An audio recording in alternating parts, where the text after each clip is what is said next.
of all those past efforts. So this, like Brian mentioned, this is only the first of 3 workshops on this topic. Today is to provide you with information about basic zoning ideas and current zoning, and to generate ideas from you about how zoning might address the issues that are important. The second round will be this summer, and we'll see what our consultant ends up proposing for changes to the zoning and the zoning map. They're very much going by our comprehensive plan and the ideas that we've already given them, but we might get your input on that. And then the third will be, once our consultant has drafted the actual code and the new zoning map, you'll have a chance to review and provide your input on that. So we'll be doing this a lot. Today's agenda, we're going to start with some basics on zoning, how that relates to our comprehensive plan, and then we'll provide an overview of the project that we're doing to update. I'm going to talk for about 20 minutes. I'll try to keep it short. Then we'll break out into groups for discussion for about 30 minutes and do a little fun thing with stickers. So I know many of you already understand what zoning is, but for those who might not know some of the particulars, they're generally a set of laws that control the physical development of land and the use of property. Zoning regulates where, to what extent uses are allowed moving forward. And zoning is made up of 2 parts. It's a text that describes the laws, otherwise the zoning code, and a map that shows where those will be applied. Purposes of zoning are safety, public health, and welfare of the community. It's also to ensure that future land uses have the appropriate scale and intensity for the location. And it's also the main tool to implement land use policies and control how, where growth occurs. Just a quick example, really basic example of how zoning works. This is an illustration of a single family homes. If a developer comes in and proposes a 5-story building there, zoning can stop it by limiting the height of buildings. So in our town, zoning limits the height of all buildings to 35 feet. So you couldn't build a 5-story building anywhere here. Some common zoning terms, you have setbacks, bulk schedules, variances. A setback is distance a building needs to be from property lines. Different zoning districts have different setback requirements. Oh, I'm sorry, the mic seemed loud to me, but here, I'll talk about it. Sorry. So the bulk schedule, those are tables with zoning districts across the country and dimensional requirements left side. And they provide dimensions like those setback distances we talked about, the minimum lot size, the percent of land a building can cover, maximum building height. So in this example up here, if you want to know how far from the front property line building has to be, you would look at the front yard row on the bottom there. And then you'd look at the zoning district, and you can see that different districts have different setbacks.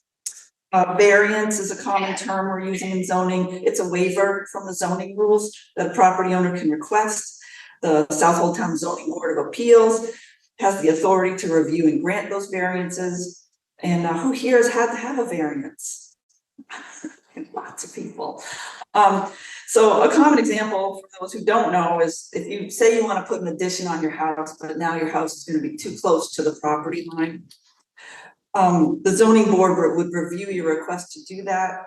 And if they see there's a good reason to allow it, they would grant the variance from code. A bit about how zoning works here in Southold Town. We have in this town 19 zoning districts. They can be loosely categorized as either residential or non-residential. In your handouts, we put a table in there showing all the 19 zoning districts. And then, of course, we have a town zoning map. I made a copy of the Orient zoning map, and it's up on the wall there. It's a little expansion into the Hamlet Center over here. And of course, the zoning map can also be found online on the town's website. So each zoning district has a list of uses that are allowed. These lists have three categories: permitted uses, special exception uses, and accessory uses. And each of the districts, the permitted uses are those uses allowed on the property. They're often called as of right because property owners expect they have a right to use their property for any use on that list. The second major category of uses in each zoning district is the special exception. Those are uses that are allowed, but they're subject to more conditions than the permitted uses. In Southold, all uses that fall under the special exception category, they must meet a list of standards and conditions in the code. So there are 7 general standards, and examples from that include that the proposed development has to be in harmony with the intent of our zoning, and that it's compatible with the character of the neighborhood. There are also 16 matters to be considered, and examples from that include reviewing the effect of the proposed use on property values, traffic congestion, and parking. And in your handout, I put a full list of those standards and matters to be considered in case you want to know more about that. The last of those 3 categories of uses is accessory. And accessory use is incidental to and in connection with the permitted use. Example is a swimming pool, which is considered an accessory use to a single family home. So here in Orient, there are 11 of the 19 zoning districts. The residential districts range from hamlet density, which allows 4 houses per acre, to the R400, which requires 10 acres for 1 house. And the non-residential zones here include 2 business zones and 3 marine zones. And I'll talk a little bit more about that. So this is, this is Orient, and it has the zoning on it. So I need to get my pointer. Excuse me 1 second.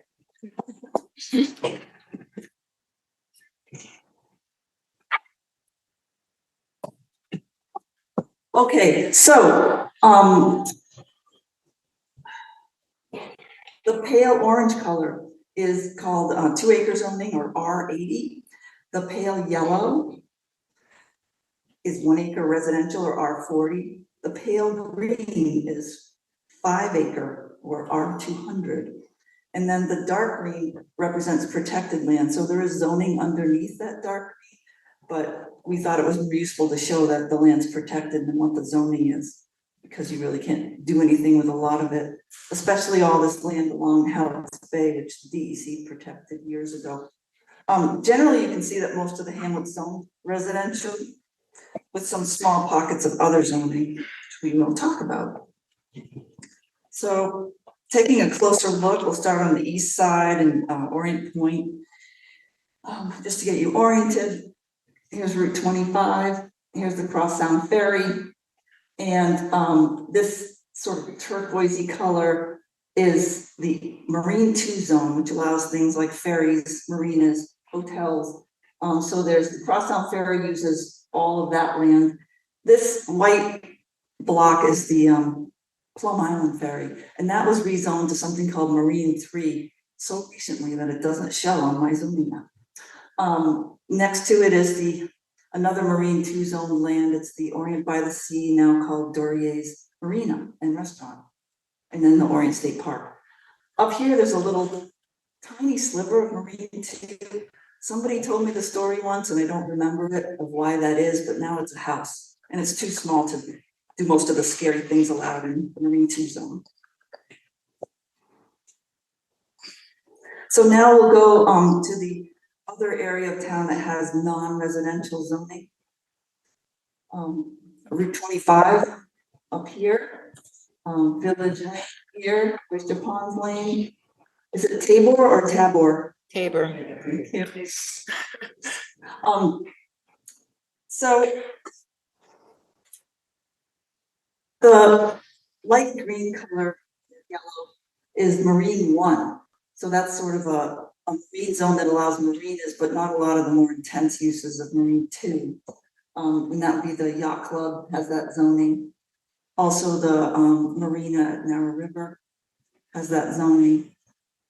And then there's a tiny sliver of resort residential here, but it's so small, it's like 8,000 square feet. And part of it's actually West Bay Avenue, and I figured I would just blow it up so you could see it. It's this little thing next to the house that's next to the yacht club, that's on the other side of West Bay, and then it's a section of West Bay, which is part of this parcel. So I don't think there's much. I don't know why it's zoned that, maybe it was a tourist home. Now, we're gonna go back to more of the non-residential zoning. The blue color is the Hamlet business law. So here's Village Lane, and all the Hamlet business zoning is located actually right where we are, and then a little bit to the north up Village Lane. And I put that on the aerial photo here. So you can see it more clearly. The red outline is the Hamlet business zone. We're here, Pocatuck Hall. So it's the parcel behind us, the parcel next door in Skippers, 5 parcels up the street, our Hamlet business, and then one more right on the other side of Skippers Lane. And that zone allows quite a few uses, retail, and a lot of other uses that get into right now.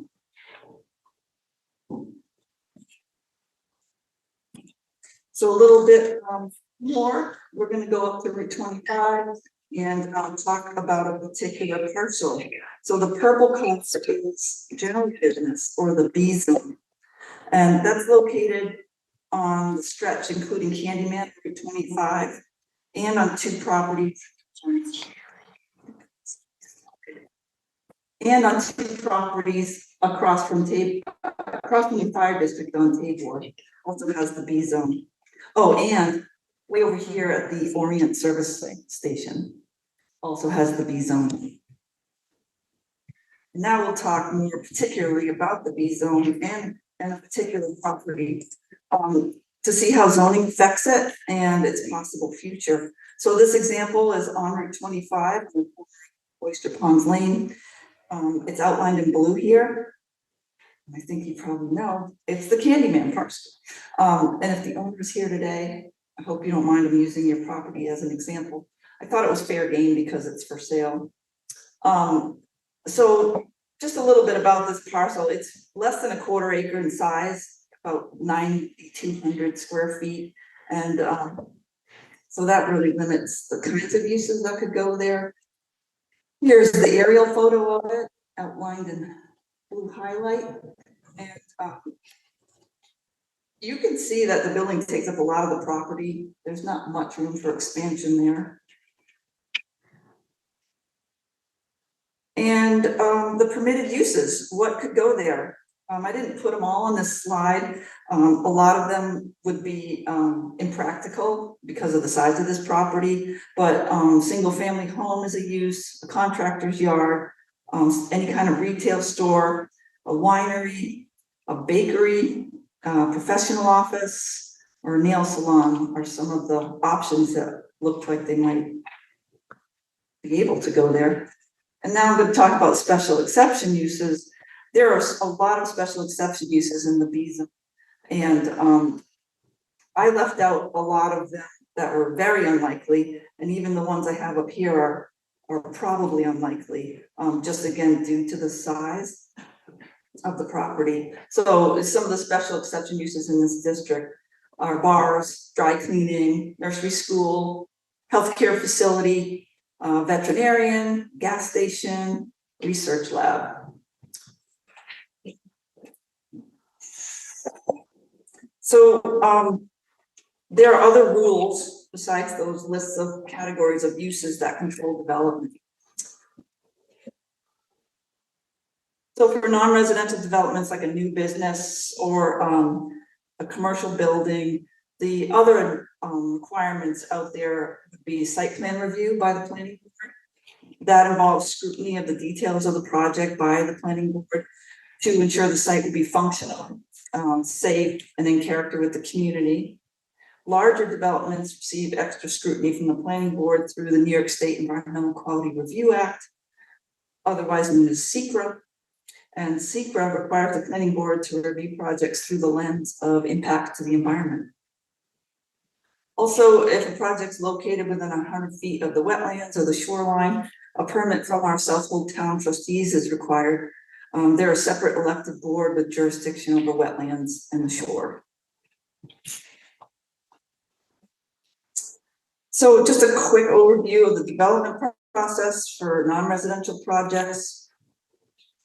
The first step is people apply to the building department. The building department determines, does this proposal meet the town code? Or they determine if a site plan review is required by the planning board, or is there a special exception permit needed from the zoning board? And if you think again about the Candyman parcel, if someone goes to put in a use that's very similar to what's there now, they probably would not come through site plan. But if they put something, they want to put something in there that's more intense, then there's a good chance they will have to come for site plan. There'll be a public hearing, etc. So this process goes on. Once they know they need planning board approval, they put their applications in, they get reviewed by these boards. The reviews include public hearings where people can voice their concerns, and they get their permit at the end of that process if all those people approve it. When you're talking about residential development in the process for zoning and actually getting a building permit, a new house on an existing lot doesn't need a hearing. You just go apply for a building permit, unless the new house doesn't meet the code in some way. Then it would have a public hearing with the zoning board of appeals for a variance. If the new house is close to wetlands and the shore, it may also need a public hearing with the trustees. Also, if you want to subdivide land, so if you want to create more lots because you have a big enough property to do that, they have to go through the planning board subdivision review. There are a lot of regulations and rules around subdividing land, and most of those are not in our zoning code. They're in a separate chapter called Chapter 240 Subdivision. So they're not really under consideration in the zoning project, but there is one that affects subdivisions, and that's the bulk schedule that we talked about earlier, that provides the minimum lot size that each lot would have to be. So that in turn controls the total number of lots that can be created on a piece of land. Just a little bit about our comprehensive plan and how it's linked to zoning. In New York State, the town zoning must be consistent and support the goals of our plan. Our plan was adopted in 2020, and it has many goals that are going to affect our community's future. The overall vision statement from the comprehensive plan is a good place to start. If you haven't looked at it, it's online under our planning department page. I'm not going to read this whole thing right now, but essentially the vision is calling for a balance of growth and development with our community character and our environment.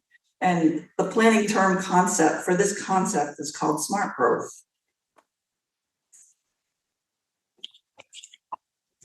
So our plan has a lot of goals that relate to zoning regulations, or that could be implemented in part by zoning. And this is sort of what we're here to talk about today, is what kind of changes can we make, or do we need to make to the zoning to be consistent with our plan and our vision.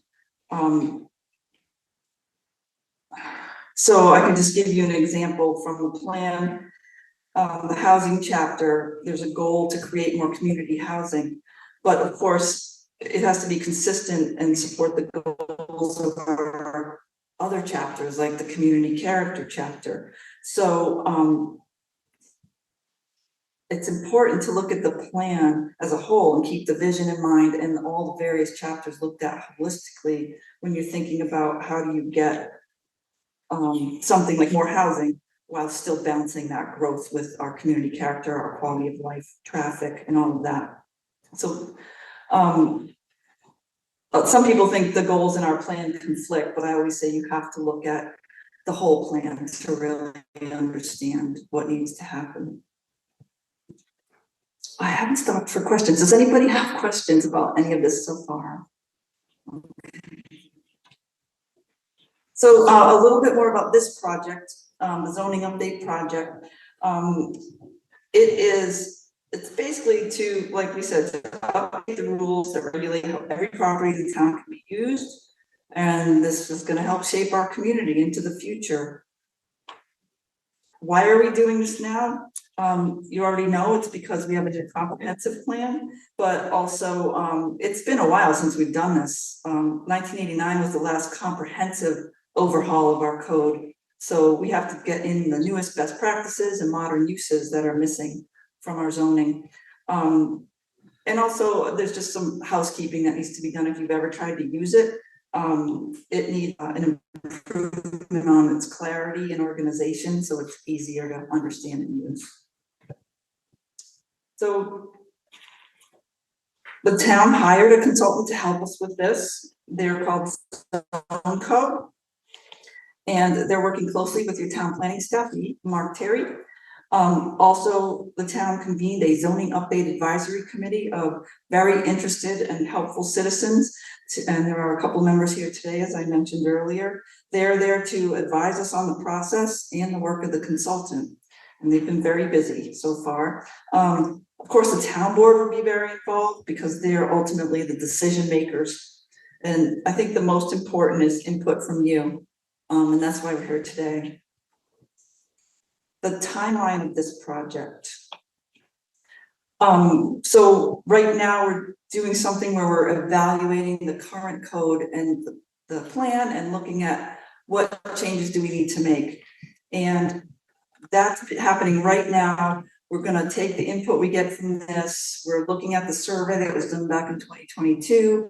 We're looking at the comprehensive plan goals, and we'll be coming up with an assessment of what changes are needed. This round of these will be in this late spring, early summer of this year to look at that work. So we're going to get into a lot more specifics then about what changes are being proposed. After that happens, the consultant will be looking at actually drafting new code, making a new zoning map.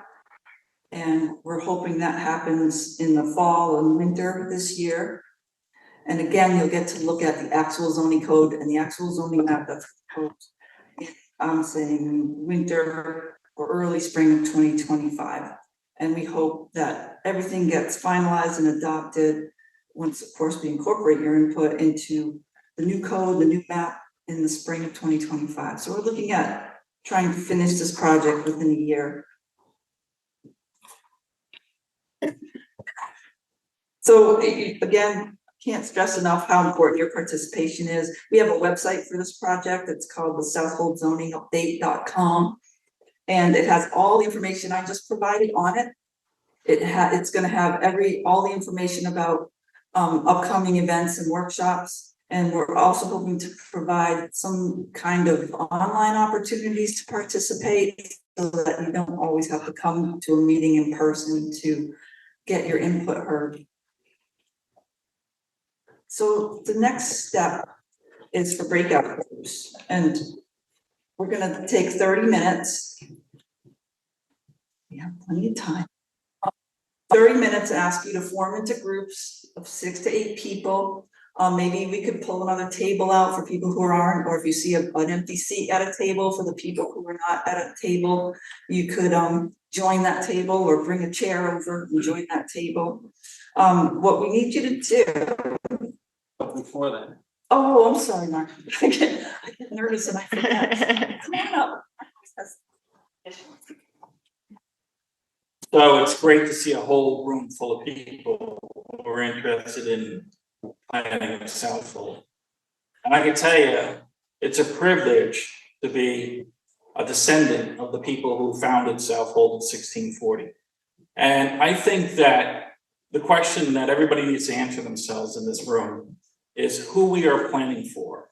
Heather and I and people within the planning board see a lot of different uses coming to town recently that seem to be sort of crafted for the highest and best use on certain parcels. But we have a certain carrying capacity in town. Orient is essentially an island. Public water is non-existent. Brown Hills has a pump station.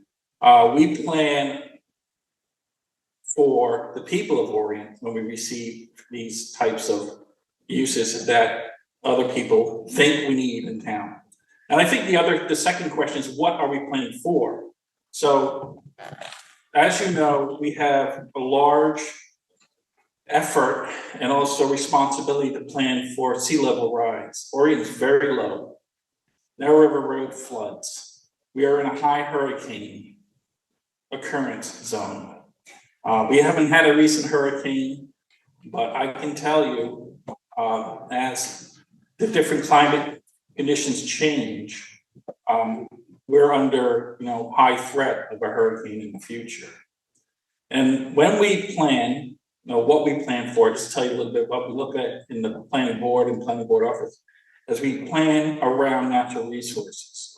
We plan around cultural resources. Orient historic character is a gem, and it should be preserved in that capacity. And I think we also plan for economy.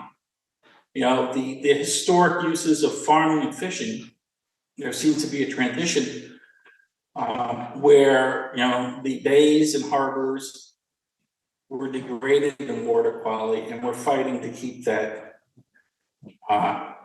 to improve it. And oyster farming is coming back. That's a great industry. We hope that, the baymen start becoming more and more prevalent on East End. And it's things like that we have to look forward to. We have to think about also the external influences. A regional ferry. The regional ferry does put a lot of impact on the road networks in Orient. We know that.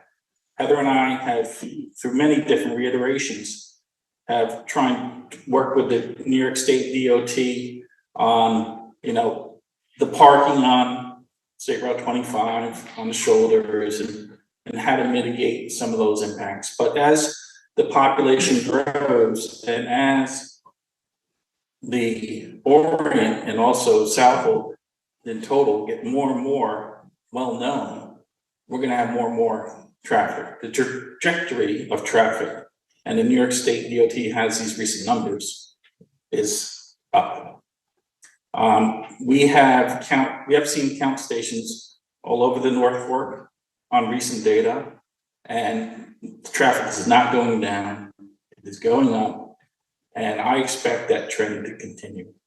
So when we talk about zoning, the exponential impacts, positive and negative, have to be thought about. If one use generates a lot of traffic, that may not be the right use for Orient. The general business zone may not be the right zone for Orient. The Hamlet business zone may be couched to an historic business zone, would be a good first step forward because it sets the rules at the door. We are a historic Hamlet. We cherish our cultural and historic character, and we're going to set the rules at the door with these types of zoning restrictions and opportunities. Not all zoning is restrictive. There's a lot of opportunities in zoning. We don't have all the answers. So what's really important in this breakout sessions that Heather mentioned is that we want all your ideas. No idea is a bad idea. Keep throwing them at us. We'll process them. We'll bring them to the planning board. We'll bring them to the town board. We'll work at our zoning committee with these input that you give us today. Thank you. Okay, so thanks, Mark.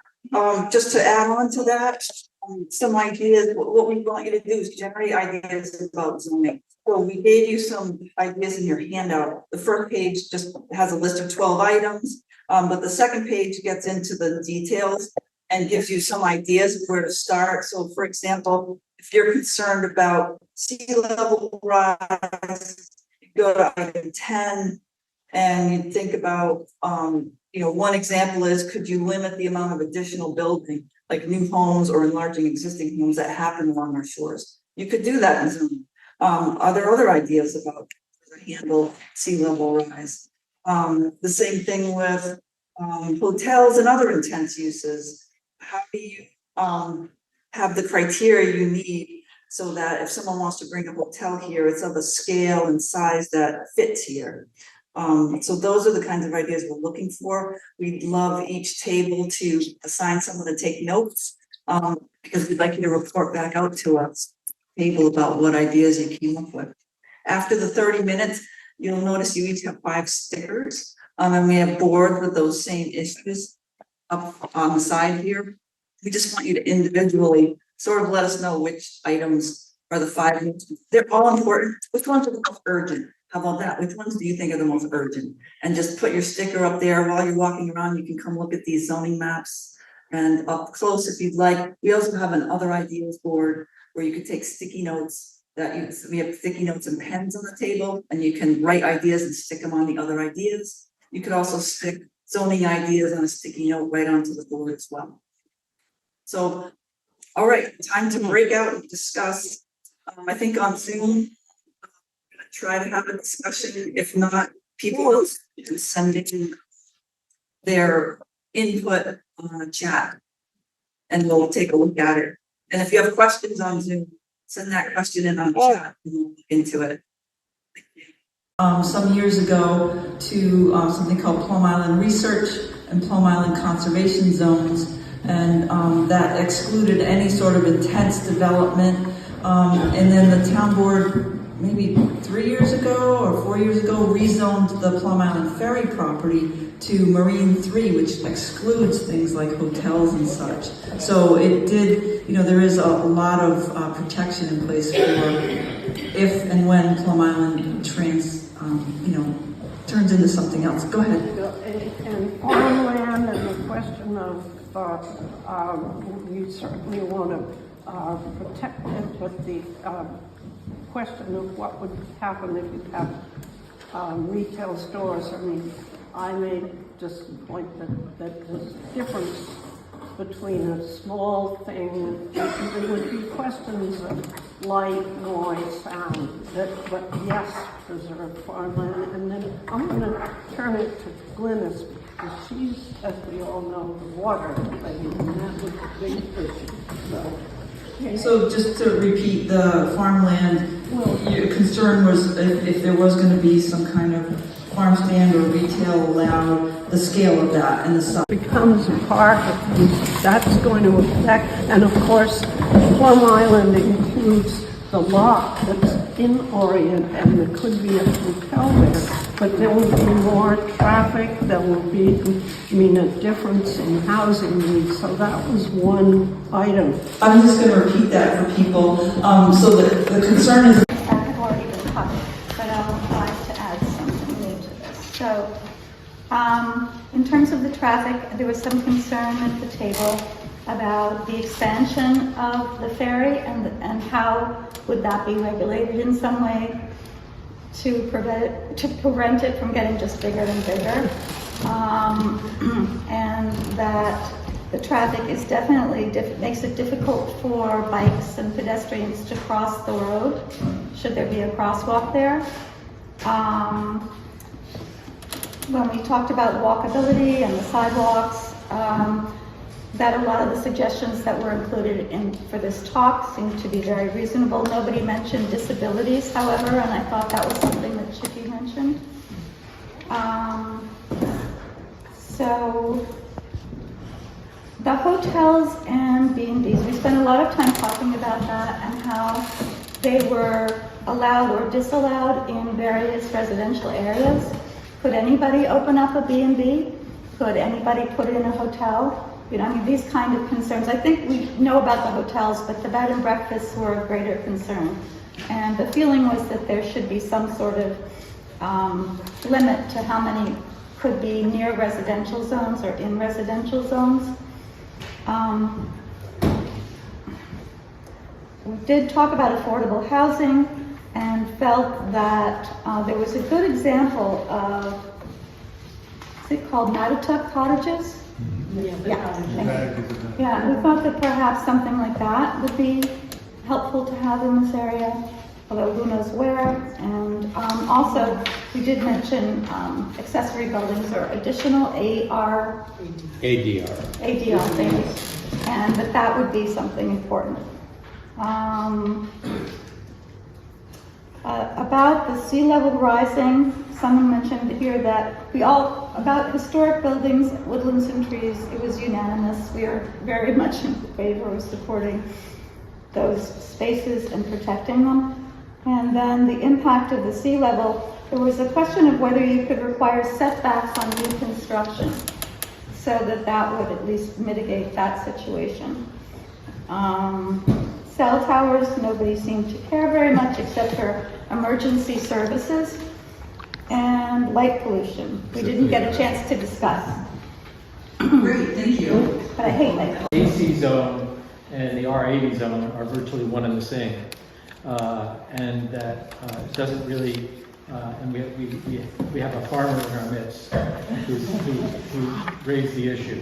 And the lack of differentiation there is something that maybe could be specifically addressed in zoning revisions. I think that everyone is concerned that as the demographic ages and as the affordability is such a problem, there aren't kids here to go to school. And we know that people are moving out of Orient who have kids in the school so they can go to the school at Mattatuck, for example, as opposed to going from here to Greenport. We also talked about housing affordability, and I think it's important to differentiate between Section 8 housing and attainable housing. And I know that at the meeting yesterday in East Marion, people, and we can say this, that people were concerned about Section 8 housing at the same time wanting to have affordable, attainable housing. And so understanding that sort of cuts both ways is important. We also discussed the potential of an agricultural bulk schedule because the needs of farms is different than the needs of a residential bulk schedule. And maybe if the AC zone and the R zones were more strongly differentiated, that might make sense. Great, thank you. How about? We talked about a lot of stuff. I think one of the things that after going over everything would be really interesting if we could extend and redefine the historic district in Orient so that we could take a lot of these subjects and everybody would be under the same guidelines and rules rather than just this little pocket in the village. And it would help with a lot of the things we talked about. As far as the sea level and water rising, we talked about the fact that West Hampton's dealt with this for years, but it's become the Army Corps of Engineers come in and deals with it. And is that something we could do and have them come in and guide us and look at our shorelines and help us see, not look at it as a small little thing, but a big overall picture.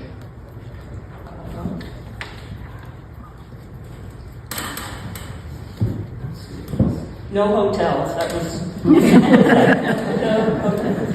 And even at our table, we tried to talk us around to the idea of no hotels. Top of mind for us. Another thought for trying to help the environment and just the overall community in Orient would be, and there are plenty of people out here who know a lot about farming, if maybe we could do a program that introduced to those of us who don't know as much more about indigenous planting and things we can help to turn our yards into healthier environments for everybody. So, anything else? Leslie? That's great. There's no young people over here. Yeah, that's the other thing. I mean, it's interesting. There's nobody here under 50. Okay? I would say that there's a large influx of young families that seem to come on weekends and in the summer. Yeah. Sunday afternoon. We send a survey too. Send them a survey. To young Everybody. And then they'll, Well, we are going to try to do a lot more outreach as we go through this project. but they're part of the community and they never show up to any of these discussions. Right up here, they don't get all back in Brooklyn. All right, so I want to get Pretty much everything else was covered, except maybe that is it item 10 down there? There was light pollution. And, we'd like far fewer street lights. They're really not required, I think, off the main road. Also noise pollution. I added that at the end about commercial lawn care companies forcing them to go all electric, particularly with leaf blowers, things like that. And then also burying utility lines, particularly the causeway, which is so vulnerable and hideous. And it's a quality of life issue. And down Village Lane, I mean, it should be all the way out from the causeway to the point, all underground. It would save, I know they have lots of excuses, it's a little more expensive initially, but in the long run, having a safer electric grid and not replacing utility poles, which is cutting down fewer trees out in Canada or wherever those poles come from. And as well as the tree pruning, the unnecessary butchering of the trees, which is done by private subcontractors, and they're paid by the amount they can cut, not the minimum necessary to keep the lines free. So. Oh, the butchery we just used to the cleanest. And those are arbors, we're trained arbors. All right, well,